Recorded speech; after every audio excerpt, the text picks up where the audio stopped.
estamos en negación, de repente la persona entra en ira, un enojo, donde empieza a buscar el culpable afuera y empieza a culpar, y si, ¿por qué no lo llevaste tú? ¿Por qué no lo llevaste al médico? El médico tiene la culpa, que aquí me lo perjudicaron más, y anda buscando un culpable afuera. Y todos esos procesos tiene que experimentarlos.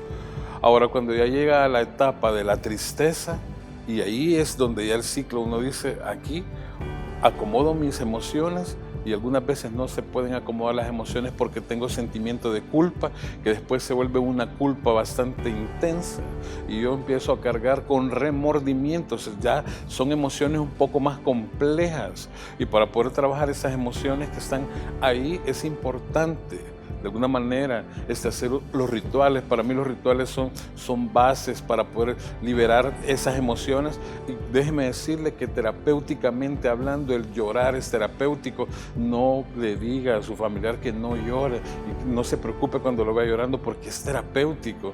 Y bueno, de los aspectos que voy a mencionar, el primero es aceptar que ya no está el fallecido con nosotros, aceptar la muerte. Dos, también aprender a enfrentar la vida en la ausencia del fallecido.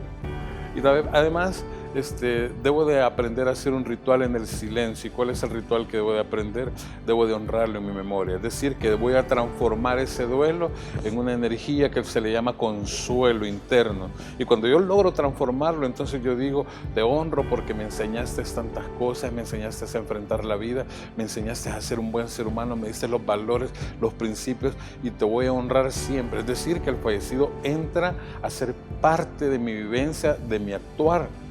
Y entonces ahí es donde yo empiezo a agradecer, gracias por todo lo que me diste, gracias. Y puedo atraer y evocar muchos momentos gratos que vienen a mi mente como recuerdos poderosos, y ahí es donde yo aprendo a soltar el dolor, porque como decía la doctora Elisa, no lo voy a olvidar, pero suelto el dolor y las emociones las acomodo, y entra el consuelo y me siento fortalecido, que sé que mi padre o mi mamá o mi esposa o mis hijos están de una manera en mí, y como con base también a su religión, porque somos seres espirituales, biológicos, psicológicos, sociales, pero también somos espirituales. Y si usted tiene la connotación de la presencia de Dios en su vida, también usted puede saber que puede canalizar a través de esa manera de pensar adecuadamente, ¿verdad?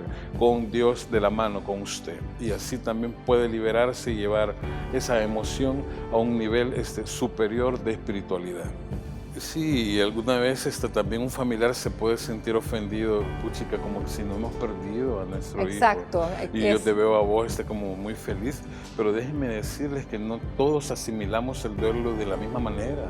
Otros lo asimilamos de una manera más rápida que otros. Y no es porque no amemos a la persona, sino porque de alguna forma alguien me decía, yo cuando mi mamá murió, yo estaba tan tranquilo, tan fresco, pero ¿qué sucede? Que él estuvo pendiente en todo momento, en el proceso, la llevó al hospital, estuvo en la cama, estuvo en todo momento, en el diagnóstico cuando falleció, y cuando se fue sintió esa sensación que se le conoce el deber cumplido. Y cuando tiene el deber cumplido, que ha cumplido con Dios y con la persona que usted amaba y le sirvió hasta el último momento, no le ayudó a sanar, pero le ayudó y estuvo con él, entonces la persona de alguna manera genera esa paz, y por eso algunas personas sienten esa liberación emocional y no se sienten con cargas. En cuanto a las otras personas que sienten cargas, es porque no pudieron estar, porque no lo visitaron, porque se olvidaron del paciente cuando estaba enfermo,